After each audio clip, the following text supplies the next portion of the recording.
يقاتلون في سبيله صفا كأنهم بنيان مرصوص صدق الله العلي العظيم।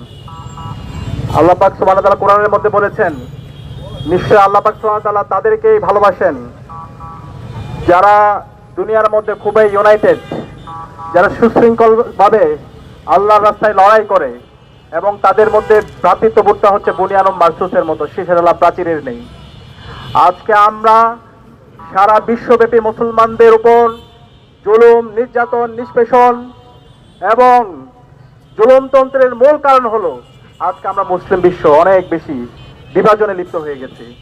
সে কারণে আজকে আমি ঢাকা থেকে, বাংলাদেশ থেকে মুসলিম বিশ্বের সকল যুবকদেরকে, মুসলিম বিশ্বের সকল রাষ্ট্রপ্রধানদেরকে ঐক্যবদ্ধ হওয়ার জন্য আমি আহ্বান করছি।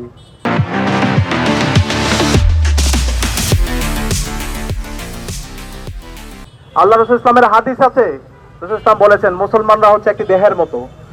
দেহের কোনো অঙ্গে যখন কেউ আঘাতপ্রাপ্ত হয় সারা শরীর যেমন ব্যথা করে, একই সাথে সারা বিশ্বের মুসলমানরা কোনো এক প্রান্তে যদি কেউ আহত হয়, কেউ যদি শহীদ হয়, তাহলে সকল মুসলমানরা যেন তাকে ধারণ করে। আজকে আমরা আল্লাহ রাসূলের যে হাদিস এবং যে কোরআনের বাণী, সেই বাণী থেকে দূরে সরে যাওয়ার কারণে সারা বিশ্বব্যাপী নির্যাতিত হচ্ছে। সে কারণে মুসলিম বিশ্বের সকল যুবকদেরকে, সর্বস্তরের নাগরিকদেরকে, রাষ্ট্রপ্রধানদেরকে আমি আহ্বান করব, আমাদেরকে ঐক্যবদ্ধ হতে হবে। আগ্রাসনের বিরুদ্ধে, সাম্রাজ্যবাদের বিরুদ্ধে, জায়নিজমের বিরুদ্ধে আমাদেরকে কথা বলতে হবে এবং এই বাংলাদেশ থেকে আমরা এই ঢাকাকে বিশ্বের সলিডারিটি হাবে রূপান্তর করবো ইনশাআল্লাহ। এই ঢাকা থেকে মুসলিম বিশ্বের আজাদী আন্দোলন আমরা নেতৃত্ব দিব ইনশাআল্লাহ। এই ঢাকা থেকে আমরা যে নেতৃত্ব দিব, সেই নেতৃত্বের মাধ্যমে ইনশাআল্লাহ আগামীর ফিলিস্তিন মুক্ত হবে ইনশাআল্লাহ। কাশ্মীরের মুসলিমরা আজাদী পাবে ইনশাআল্লাহ। উইগরের মুসলিমরা আজাদী পাবে ইনশাআল্লাহ। রাখায়নের মুসলিমরা মুক্তি পাবে ইনশাআল্লাহ। ইরানের মুসলিমরা মুক্তি পাবে ইনশাআল্লাহ। আমরা বলতে চাই, আমরা দেখতে পেয়েছি গত বছর জুনের 12 দিন ব্যাপী যুদ্ধের পরে ইসরায়েল এবং মার্কিনীদের সাথে যে আলোচনা চলছিল, সেই আলোচনা পরবর্তী আমরা বিশ্বাস করেছিলাম, আমরা আশা করেছিলাম ডিপ্লোম্যাটিক সলিউশনের মাধ্যমে এই যুদ্ধ বন্ধ হবে। কিন্তু আমরা দেখতে পেয়েছি এই আলোচনা যখন চলছে, সেই সময়ে এই ইসরায়েলি কাপুরুষরা, এই মার্কিনী কাপুরুষরা তারা নিরহ মানুষদের উপর হামলা করে শত শত মানুষকে শহীদ করেছে। আমরা ঠিক এই বছরও দেখতে পেয়েছি যখন আলোচনা চলছিল, সেই আলোচনার মুহূর্তে এই জায়নিস্টরা, এই মার্কিনী সাম্রাজ্যবাদীরা নিরহ মানুষদের উপর হামলা করে তারা শত শত মানুষদেরকে শহীদ করেছে। আমরা দেখতে পেয়েছি বছরের পর বছর জুড়ে এই জায়নিস্টরা, এই মার্কিনী সাম্রাজ্যবাদীরা এই ফিলিস্তিনের নিরহ মানুষদের উপর হামলা করে শত শত আমার ভাই বোনদেরকে শহীদ করেছে। আজকে সারা বিশ্বের উন্মুক্ত কারাগার আমাদের গাজ্জা, আমরা আমাদের ইয়াহিয়া সিনওয়ারকে হারিয়েছি, আমরা আমাদের ইসমাইল হানিয়াকে হারিয়েছি। আমরা দেখতে পাচ্ছি আজকে সারা বিশ্বের এক উন্মুক্ত কারাগার গাজ্জা। আজকে আমাদের ফিলিস্তিনের পাশাপাশি ইরানেও এই ইসরায়েলি জায়নিস্টরা এবং মার্কিনী সাম্রাজ্যবাদীরা ক্রমাগত হামলা করে আমাদের এই মুক্তি আন্দোলনের অন্যতম নেতা ইমাম খামেনিকে তারা শহীদ করেছে।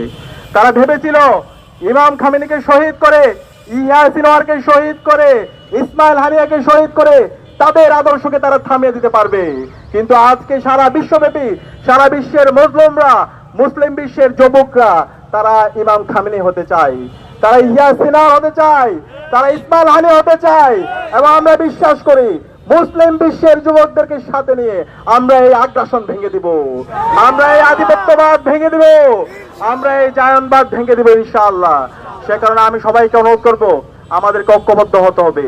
আমরা যদি ঐক্যবদ্ধ না হয়, আজকে ইরানের উপর যে হামলা হচ্ছে, আজকে ফিলিস্তিনের উপর যে হামলা হচ্ছে, একইভাবে সকল মুসলিম বিশ্বের উপর, সকল দেশের উপর হামলা হবে।